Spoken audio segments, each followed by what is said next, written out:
अस्सलाम वालेकुम, मैं हूं शगुफ्ता यास्मीन और जिस प्रोग्राम में आपको हमारा साथ है वो है फिटनेस ग्लो।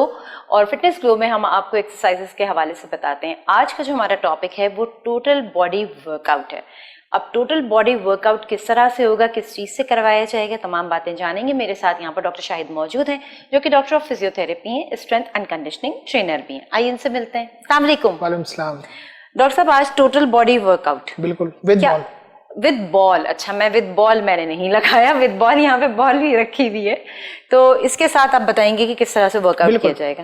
देखिए, हम लोग वो चीजें यूज करते हैं जो लोग जिम नहीं जा पाते और उनके पास टाइम कम है, तो घर में बैठ के अपने आप को मेंटेन तो कर सकते हैं। अगर नहीं करेंगे तो कुछ तो ना करने से कुछ तो करें ताकि अपने आप को सेहतमंद तो रख सकें।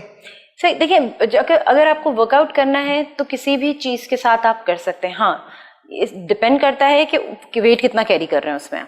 बिल्कुल, है ना। अच्छा, वेट कितना कैरी कर रहे हैं, किस तरह से कर रहे हैं। एक केटल बेल भी होती है जो प्रोफेशनली होती है। देखिए, वेट हम वहाँ कैरी करवाते हैं जहाँ आप रेगुलर ट्रेनिंग पे आ रहे हो। बिल्कुल। या आप में इतनी स्ट्रेंथ हो कि आप वो चीज कर सके। अब एक बंदा है वो क्या 1 kg नहीं उठा पा रहा है, मैं उसको बोल रहा नहीं उठाओ तो गलत है। हम वो दूसरे ऑप्शन पे जाएंगे कि उससे काम क्या लेना है। सही। पहले तो आप अपनी बॉडी कैरी करें ना, फिर आप दूसरे वेट को कैरी करेंगे। जब आप अपनी बॉडी प्रॉपर कैरी नहीं कर पाएंगे तो आप वेट कैसे कैरी करेंगे। सही, बिल्कुल सही। क्योंकि देखिए ना, 5 kg का भी होता है, 2 kg का भी होता है, 1 kg का भी होता है, 10 का भी होता है, 8 का भी होता है। अब वो बढ़ता चला जाता है अकॉर्डिंग टू योर कहना चाहिए रिक्वायरमेंट और योर स्ट्रेंथ। आपकी जो भी बॉडी कंडीशन होती है उसके हिसाब से वो बढ़ता चला जाता है। अचानक से जाके बहुत भारी वेट एक दिन उठा लेना और उसके बाद फिर पूरे 1 महीने वर्कआउट नहीं करना। देखिए, बहुत डिपेंड करता है। अगर आप रेगुलर एक क्लास से लेते हैं तो आपको ज्यादा समझ में आता है। जब आप हफ्ते में 2 क्लास लेंगे आपको इतना समझ में नहीं आएगा। इसी तरह ये होता है रेगुलर एक्सरसाइज में। ये फायदा होता है कि आपकी मसल को स्ट्रेंथ मिल रही होती है। फिर आप ऐसे लेवल 1, लेवल 2, लेवल 3 पे जाते हैं, फिर एडवांस पे जाते हैं। लेकिन अगर आप रेगुलर और प्रॉपर एक्सरसाइज कर रहे हैं और प्रॉपर डाइट ले रहे हैं, अब आप डाइट भी अच्छी नहीं ले रहे और एक्सरसाइज भी अच्छी नहीं कर रहे, तो आपको बेनिफिट क्या मिलेगा? आप और कमजोर होते जाएंगे। सही।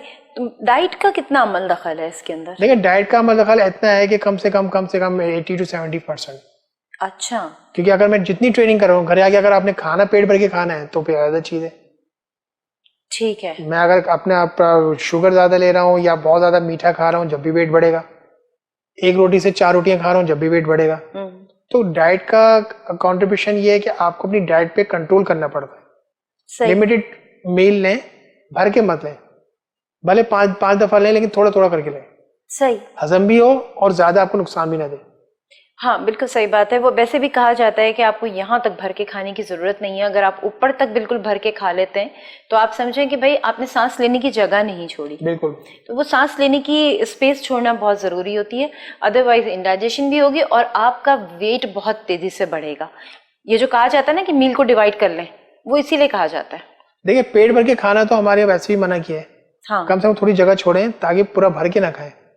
आप ज्यादा खाएंगे तो अगर आपने रात में ज्यादा खाया है तो आपका नींद भी खराब होगी, आपको खाना हजम भी नहीं होगा, आपमें दूसरे इश्यूज आते रहेंगे, आजमे के, फिर कोलेस्ट्रॉल के मुख्तलिफ।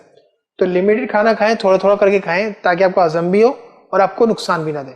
सही। अच्छा, टोटल बॉडी वर्कआउट में तो जो मुझे समझ में आ रहा है, हैंड्स भी आ गए, पाँव भी आ गया, पेट भी आ गया। बिल्कुल, है ना, सारी चीजें। Total body workout means sir से पाँव तक। सही। नेक की एक्सरसाइज, इसमें गर्दन की एक्सरसाइज भी है, आपकी हाथ की एक्सरसाइज भी है, टांगों की एक्सरसाइज भी है, लॉन्ग मसल, शॉर्ट मसल सब इन्वॉल्व है। ये एक प्रोग्राम है जो आप आराम से अपने घर में कर सकते हैं। ठीक है। अच्छा डॉक्टर साहब, जब हम बात करते हैं कि जी एक्सरसाइज करना बहुत ज़रूरी होती है और एक्सरसाइज करनी चाहिए, ये हम सब मानते हैं इस बात को। ये दूसरी बात है कि सुबह प्लान चेंज हो जाता है या रात में प्लान चेंज हो जाता है। अच्छा, कल से करेंगे। देखिए, कल कभी नहीं आती। जो करना है आज ही करना है आपने। टाइम निकालें भाई, मेडिसिन के लिए भी टाइम ही निकालेंगे ना। या तो आप मेडिसिन खाइए या फिर अपनी एक्सरसाइज करिए, या तो मेडिसिन से बचे या एक्सरसाइज से बचे। सही। अच्छा, इसमें मुझे बताइएगा डिफिकल्टीज क्या हो सकती हैं जो एक इंसान घर पे वर्कआउट कर रहा है, वो उसको क्या डिफिकल्टीज वो फेस कर सकता है? देखिए, जो इंसान घर में कर रहा है अगर वो प्रॉपर तरीके से कर रहा है तो डिफिकल्टी क्या होगी? या तो बच्चे तंग करेंगे, सही है, या कोई कॉल आ जाएगी मोबाइल पे। नहीं, मेरा मकसद ये है कि एक्सरसाइज में किस चीज का ख्याल रखना है उसे। एंगल। अच्छा। टाइमिंग, खाने खाली पेट, वक्त। ये बहुत अहमियत रखते हैं। अगर ये चीजें आप खराब करोगे, यानी आपके पास टाइम नहीं है और बस आप कर रहे हैं तो फायदा नहीं। सही है। अगर आपका एंगल सही नहीं है तो आपके मसल खराब होंगे। अगर आपने ये बॉल प्रॉपर तरीके से नहीं उठाई, आपका एंगल खराब हो जाएगा। यानी कि जो भी उसको कैरी करने का वे है वो प्रॉपर होना चाहिए। तो जब आपको एक्सरसाइज बताई जाएगी और डॉक्टर साहब आपको वर्कआउट करके बताएंगे तो उस वक्त आप एंगल्स जरूर देखिएगा कि जी ये कौन से एंगल पे कर रहे हैं, हाथ कितना इन्होंने स्ट्रेच किया है, अगर पाँव की कर रहे हैं तो पाँव कितना स्ट्रेच किया है। अच्छा, डॉक्टर साहब की स्ट्रेचिंग तो माशाल्लाह बहुत ज़्यादा है, लेकिन वो लोग जो बिगनर्स हैं और नया नया कर रहे हैं तो आप उतना मत स्ट्रेच कर दीजिएगा। जैसे मैं कहती हूँ कि एक दिन कर लिया बस, उसके बाद महीने भर कोई स्ट्रेचिंग नहीं करनी। कभी भी अपनी बॉडी को झटके से मत इस्तेमाल करें। आप स्ट्रेचिंग करें जितना आप कर सकते हैं। अगर ज्यादा देर करेंगे तो आपके पट्टा या आपका मसल खराब हो सकता है या डिसलोकेशन हो सकती है। अच्छा, झटका मारेंगे ना आप। अब मेरे हाई एंगल में 3 साल से मैं सिर्फ हाथ को यूं किया वो। अब मैं एकदम एक दिन उठूंगा यूं करूंगा तो जाहिर बात है मेरी तकलीफ तो होगी ना। तो आहिस्ता आहिस्ता उसको हेलो कॉल दें, उसको एक्टिव करें, फिर दूसरा काम करें। ठीक है, बॉडी को प्रिपेयर करना है। ठीक है। और जितनी भी वर्कआउट आप करेंगे उसके लिए वार्म अप और कूल डाउन दोनों चीज़ें बहुत ज़रूरी हैं, जो कि आपको पहले भी बताई जा चुकी हैं कि किस तरह से आप वार्म अप करेंगे, किस तरह से आप कूल डाउन करेंगे। वार्म अप का मतलब आपको ये बताया गया था कि आप बॉडी को प्रिपेयर करते हैं। कूल डाउन में ये होता है कि आप बॉडी को रेस्ट पे ले जाते हैं, क्योंकि आपने एक एक्सर्शन की होती है, वर्कआउट किया होता है, आपको पसीना आया हुआ होता है, हार्ट रेट आपका जो है वो बढ़ा हुआ होता है। उन तमाम चीज़ों को नॉर्मल करना होता है, बिल्कुल है ना। नॉर्मल करने के बाद फिर ये है कि आप शावर लें और उसके बाद आप अपनी रूटीन की शावर में गैप रखें तकरीबन 20 मिनट का, आधे घंटे का गैप होना चाहिए। बहुत जब बॉडी आपकी गर्म हुई हुई होती है उस वक्त तो वैसे भी नहाने मना किया जाता है, क्योंकि ऊपर से आप एकदम पानी डाल देंगे तो आपके मसल्स डैमेज हो सकते हैं। देखिए, बॉडी गर्म हुई हुई हो, सर्दियों हो, ठंड हो, आपने 20 मिनट का गैप लेना है एक्सरसाइज ताकि आपकी इंटरनल ऑर्गन्स वापसी नॉर्मल हो। बॉडी टेम्परेचर होता है ना वो ऊपर नीचे चल रहा होता है। हाँ, सही बात है। देखिए, एक्सरसाइज में बहुत छोटी छोटी सी चीज़ें हैं जो मैंने नोट की हैं कि अगर उसका ख्याल रख लिया जाए तो आप बहुत आसानी के साथ वर्कआउट कर सकते हैं। अच्छा, कुछ लोग कहते हैं कि जिस तरह से क्रंचेस होते हैं तो कहते हैं अरे कोई पाँव पकड़ ले। आप घर में कर रहे हैं, सोफे में फंसा लीजिए पाँव। वो तो देखिए ऑप्शन आपके पास क्या पड़ा हुआ है, बैट है, बैट के नीचे दबा, बैट के नीचे पाँव दबा लें। सही है, बैट के ऊपर पाँव रख के कर लें क्रंचेस वगैरह। अच्छा, क्रंचेस भी मुख्तलिफ तरीके से होते हैं, ऊपर पाँव रख के भी होता है, नीचे। वो डिपेंड करता है कि किसको किस क्रंचेस की जरूरत है। जैसे 180 एक्सरसाइज है पेट की, अगर उसमें से आपको कौन सी एक्सरसाइज किसको करवानी है।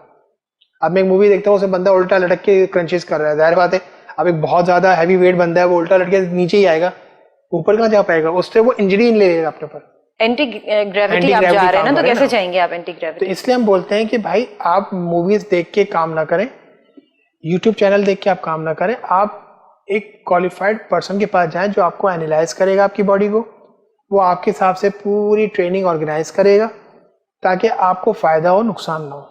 अच्छा, इंस्ट्रक्टर का जो फायदा होता है वो यही होता है कि वो आपको जो एक वर्कआउट करा रहे होते हैं, अगले दिन पे थोड़ा सा उसमें चेंजेस जो भी आ रही होती हैं तो वो आपकी बॉडी कंडीशन को देखते हुए वो तमाम चीज़ों जो हैं उसको चेंज करता है और उसके बाद आपको एक प्रॉपर तरीके से आपकी बॉडी को तैयार किया जाता है। कभी भी मैंने नहीं देखा, डॉक्टर साहब को तो मैंने कभी भी नहीं देखा कि जी वो अचानक से उठा के जो है हैवी एक्सरसाइजेस की तरफ ले आए। वो उसी लिमिट तक लेके जाते हैं जितना इनको उस बॉडी से काम लेना होता है। देखिए, यही टेक्निक्स है, आपने बंदे को तैयार रखना है दूसरे दिन के लिए ताकि वो आए। आप एक ही दिन में उससे सब कुछ उठवा लेंगे तो फिर वो तो डैमेज ही हो गया ना, भाग जाएगा, फिर वो दोबारा आएगा ही नहीं, कहेगा भाई मुझे नहीं करनी एक्सरसाइज, बहुत तकलीफ दे। तो आप उतना काम लें जो कर सके और एक्सरसाइज ऑर्गेनाइज करें ताकि वो इंटरेस्ट ले। हर दिन चेंज एक्सरसाइजेस, हर दिन डिफरेंट मसल्स, हर दिन डिफरेंट टाइप ऑफ एक्सरसाइजेस, तो उसमें आपको फायदा क्या होता है कि आपको एक वैरायटी ऑफ एक्सरसाइज भी मिल रही है और आपको बेनिफिट भी मिल रहा है और आपके मसल्स फिर उसका रिएक्शन दे रहे होते हैं। भाई हमारे पास बहुत से पेशेंट हैं जिनकी शुगर जो है नीचे आ गई है, पहले वो मेडिसिन पे थे, अब उन्होंने मेडिसिन कम कर दी है डॉक्टर की एडवाइस के बाद। ब्लड प्रेशर के इश्यूज थे वो खत्म हो गए, हाजमे के इश्यूज थे वो खत्म हो गए। डिपेंड करता है कि आप किस तरह क्या काम करते हैं। सही। अच्छा, डॉक्टर साहब ने एक बात अभी कही, आप लोगों ने सुनी होगी, मेरे ख्याल से गौर से नहीं सुनी तो मैं रिपीट कर देती हूँ। उन्होंने कहा है कि जी ब्लड प्रेशर या शुगर की मेडिसिन कम कर दी डॉक्टर की एडवाइस के बाद, खुद से नहीं करनी। जी, ये बात तो पता नहीं होती, खुद से नहीं करनी है। वो कहते हैं आज तो ऐसा करते हैं, आज तो ब्लड प्रेशर नहीं है, छोड़ो। देखिए, मसला हमारे ये है, हमारे यहाँ मसला ये है कि हम लोग पहली बात तो एक्सेप्ट करते नहीं कि हम डायबिटिक पेशेंट हो गए। कहते हैं थोड़ी सी शुगर है, शुगर थोड़ी नहीं होती, बस शुगर होती है। शुगर या तो है या नहीं है। या नहीं है, थोड़ी बोरी नहीं होती है। हाँ, शुगर कम बढ़ती होती रहती है अकॉर्डिंग टू योर एक्टिविटी। सही बात है। सही, जैसे हमारे चश्मा है, कभी चश्मा उतर जाता है, कभी लग जाता है। शुगर कभी खत्म नहीं हो सकती। इसी तरह ब्लड प्रेशर आप सेटल डाउन कर सकते हो इनिशियल स्टेज में। अगर आप वो इनिशियल स्टेज क्रॉस कर गए तो फिर आपको मेडिसिन लेनी है, वो आपके साथ है। इसी तरह हाजमे का मसला है, एक खास एज तक आप उसको मेंटेन कर सकते हो, अदरवाइज फिर वो डैमेज हो गया। हाँ, और शुगर के बारे में कहा जाता है कि आप, और ब्लड प्रेशर के बारे में कि आप इसको मेंटेन कर सकते हैं, मेंटेन कर सकते हैं। कोई भी बोलेगा खत्म हो गई तो वो बिल्कुल गलत बात है। अगर आपकी बॉडी से शुगर खत्म हो जाएगी ना तो इंसान फिर जिंदा नहीं रह सकता। नहीं, हमारे पास ऐसी हमारे कौमी हीरो मौजूद हैं स्पोर्ट्स के। हाँ बिल्कुल है। जो डायबिटिक पे चल रहे हैं, चाहते वो खत्म करवा लेते, नहीं कर पाते। देखिए, डायबिटीज जो है वो आजकल बड़ी कॉमन हो गई है पूरी दुनिया में, पूरी दुनिया इसका शिकार है। उसके रीजंस बहुत सारे हैं, मैं उसकी बहस में नहीं जाना चाहती, लेकिन बहरहाल इन शॉर्ट ये बता दूं कि जंक फूड का इस्तेमाल, मैदे का इस्तेमाल, कोल्ड ड्रिंक्स, हाँ, ड्रिंक्स का इस्तेमाल, ये तमाम चीजें जो हैं वो बच्चों को भी उन्होंने बख्शा नहीं है, और बच्चे से जो आपका यूथ है वो पूरा का पूरा उसके अंदर इन्वॉल्व हुआ हुआ है। तो अब जाहिर सी बात है, जब आप इतनी इस तरह की चीजें खाएंगे तो फिर आपकी सेहत नीचे की तरफ आएगी, आपके मसल्स नीचे की तरफ जाएंगे, स्ट्रांग नहीं होंगे। कितने बच्चे ऐसे हैं या कितने घर ऐसे हैं जहां पर जो है वो कोई भी पेरेंट्स आपको ये बोलता हुआ नजर आ जाए कि मेरे बच्चे को सब्जियां बहुत पसंद है, कोई भी नहीं बोलता हुआ नजर आता। अब तो फलों का मसला आ रहा है, फल भी नहीं खा रहे बच्चे, खाना नहीं चाहते, उनको जंक फूड चाहिए बस। ये डील आ जाए, ये डील आए, ये पिज्जा मंगवा लूं मैं, ये डील मंगवा लूं, ये बर्गर मंगवा लूं। देखें, बहुत ज्यादा मैदा भी नुकसानदेह, बहुत ज्यादा कोल्ड ड्रिंक भी नुकसानदेह। ईद पर हमें याद, हमने ईद पर ही पीते थे, हमने वैसे तो इतनी नहीं थी। ईद पर आपको चल जाता है, लेकिन ये थोड़ी आप रोजाना आप कोल्ड ड्रिंक पी रहे हैं सिर्फ डकार के लिए। 3 चीजें हैं जिसके बारे में कहा जाता है कि अगर आप इस पे कंट्रोल कर लें तो आपकी सेहत बहुत अच्छी हो सकती है, और तीनों सफेद है: शक्कर, नमक, मैदा। ये 3 चीजें ऐसी हैं जिन्होंने सबको मुश्किल में डाला हुआ है। थोड़ा सा अगर आप इस चीज के ऊपर कंट्रोल कर लेते हैं तो फिर मैं कहूंगी कि बहुत आगे तक या बुढ़ापे तक आप ये चीजें खा सकेंगे। नहीं करेंगे तो यंग एज में ही थोड़े टाइम के बाद डॉक्टर कह देगा देखिए ये तीनों चीजें बंद कर दें। तो पहले बुढ़ापे तक पहुंच तो जाए। हाँ, बंद करने से बेहतर है, मैं कहती हूँ कंट्रोल कर लें, कंट्रोल कर लें। हाँ, देखिए, अगर आप प्रॉपर ट्रेनिंग पर है तो आप थोड़ा बहुत मीठा भी खा लेते हैं।